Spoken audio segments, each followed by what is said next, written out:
Good deal. Let's talk about self-defense, y'all. The reason I come up with this video pretty much, I mean, it was like, I wasn't even looking to do a video right now. And then I was like, look at your shirt, boy.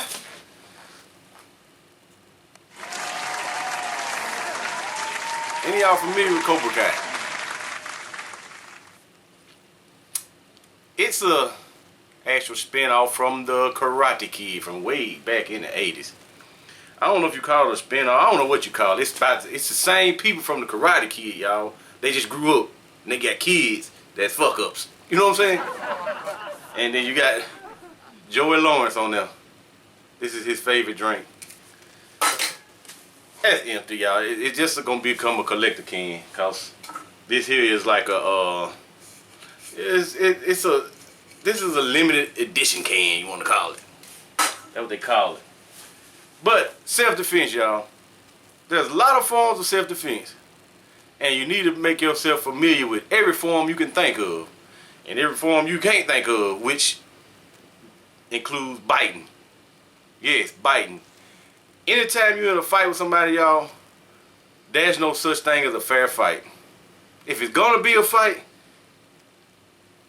you must bite, you must kick, you must claw. Anything you do, cause fighting ain't fair unless you're in a ring. Sometimes they go below the belt on that one. But this here, you people, this ain't a fair fight. But that ain't what we're talking about. This here, it's not self-defense what I'm talking about today either, cause I mean this mainly is a game change. It's a stopper. It ends the fight in most cases. But we're not talking about taking people out. That's not. Alright. Let's start with alright, like this here. This is gonna be primitive part, y'all. You know, I mean, you ain't gonna wanna take this to a fight, really though. You can, but I mean, it's just going right back to that gun action, and we're not talking about a hand-to-hand fight yet either. So, if you was like in in some kind of fight with a lot of people, and and they had knives and bats and clubs and whatever you want to call it, and this, y'all. Look how big them is. Those big ball bearings. They actually go, and this is good for hunting too, y'all. Hunting small game. And this one here is a fancy one. It's got your little hole to hold your BB in it, or ball bearer. This here's a fancy one. You see the LEDs on it?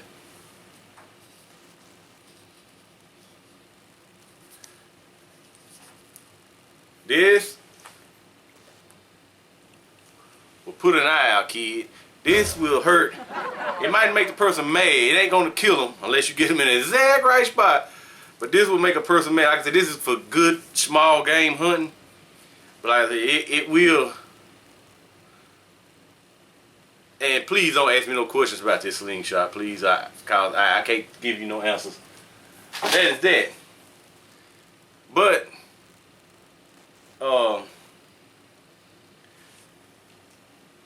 when you have this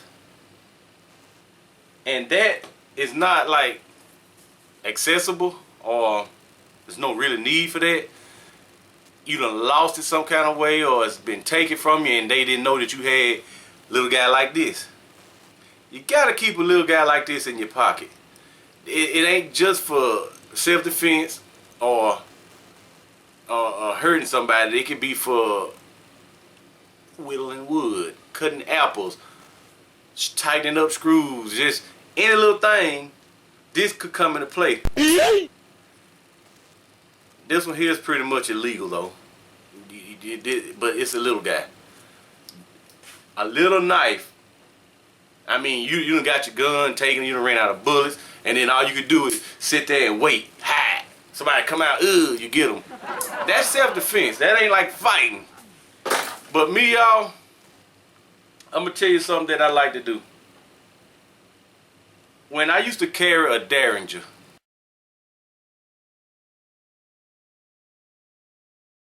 if you don't know, that's that little old small gun they used to shoot at the tables like the card games back in the day. Little 22 Derringer. I used to carry that. And that little thing, I didn't feel safe with it. For some odd reason, I just didn't. It was a 5-shot. I had a 5-shot, what you call that, revolver. Because you got to pop it, cock it back, pop it, cock it back, pop it. It was when that came. It wasn't just pull the trigger. And it's 22 LR.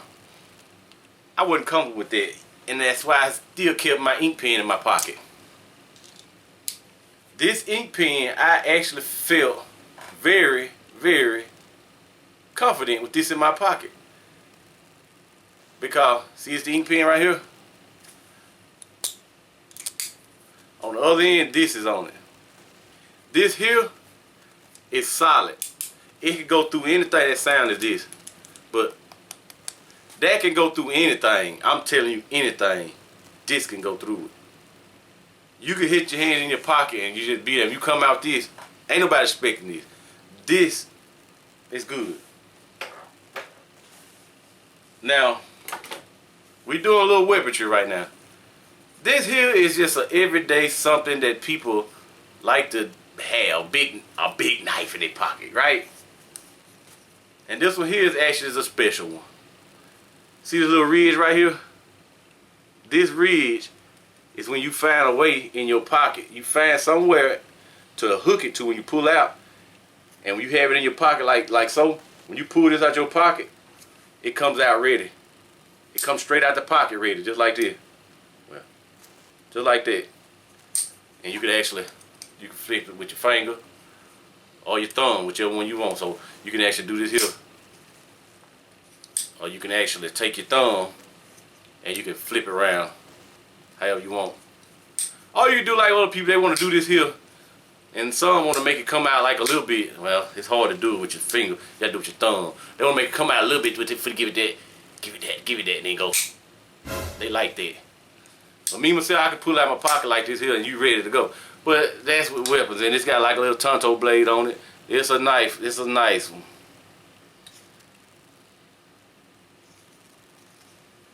I got a couple of these.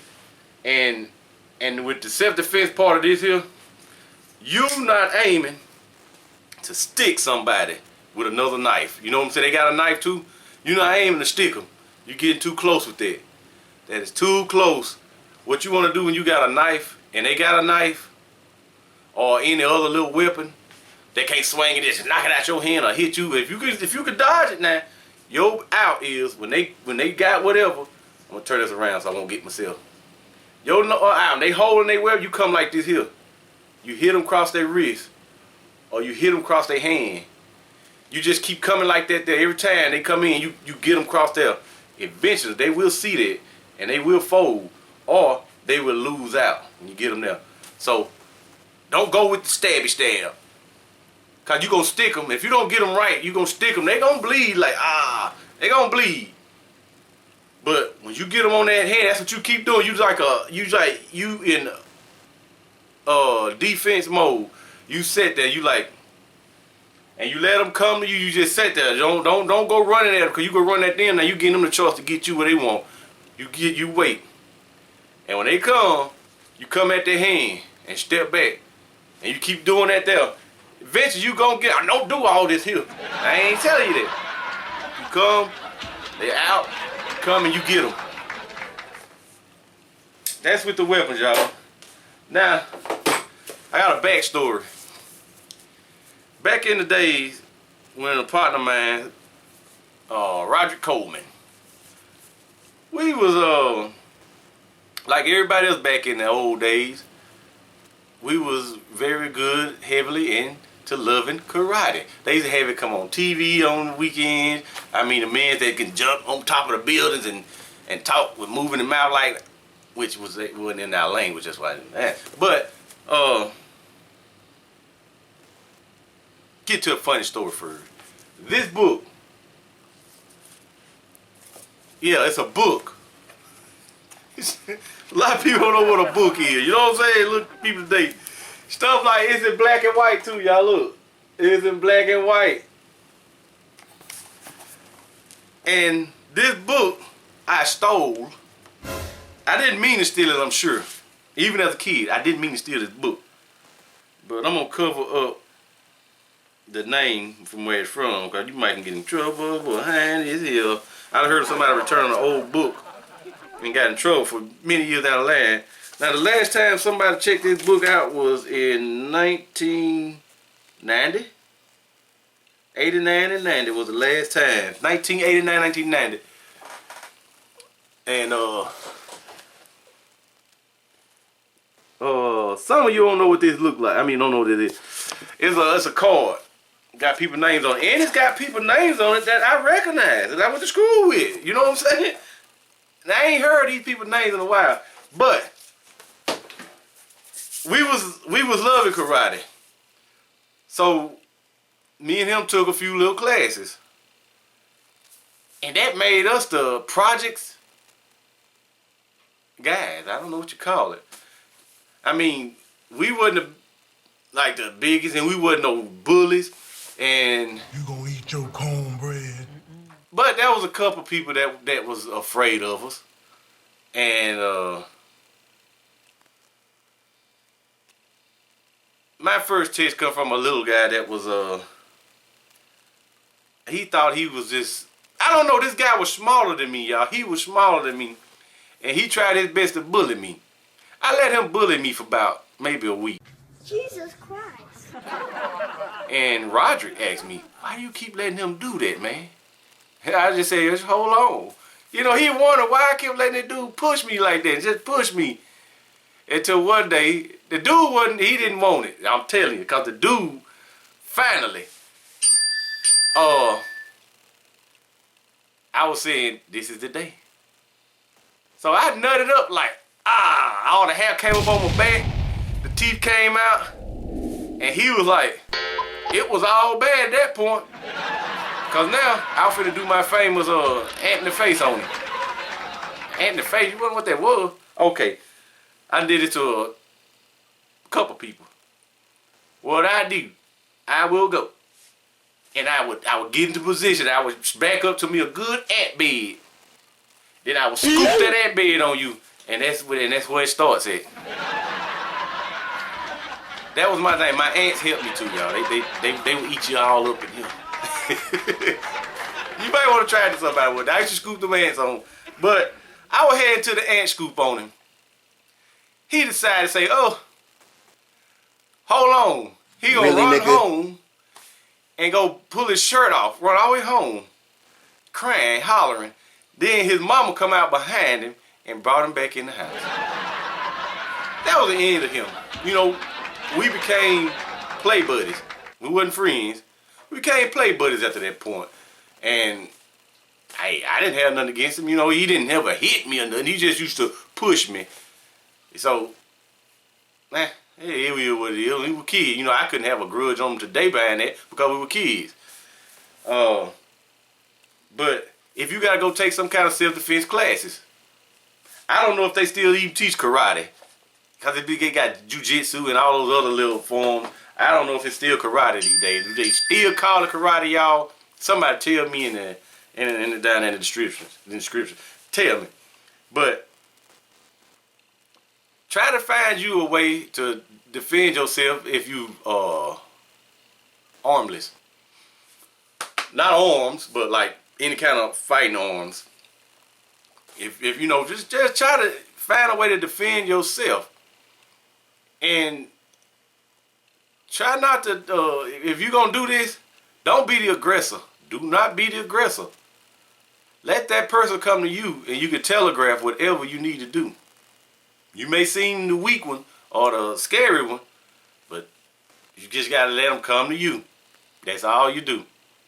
Unless you got some reason you want to attack that person, which I wouldn't condone it, but hey, if you got a reason, you got a reason. And can't nobody tell you not to do it. You should know better if you're a grown-ass person. But find you a way, take you some classes or something. Because there'll be a day, if they come all grabbing guns or what have you, and they took them from you, yeah, there gonna be some bad guys, like I told you, still with guns. But you need to find a way to actually help. A lot of us people from back in the days, we could be quite rusty from what we learned from in the old days. But try not to be no aggressor in no fight. You can even play like you don't know how to fight. Keep it how you want and let them come to you.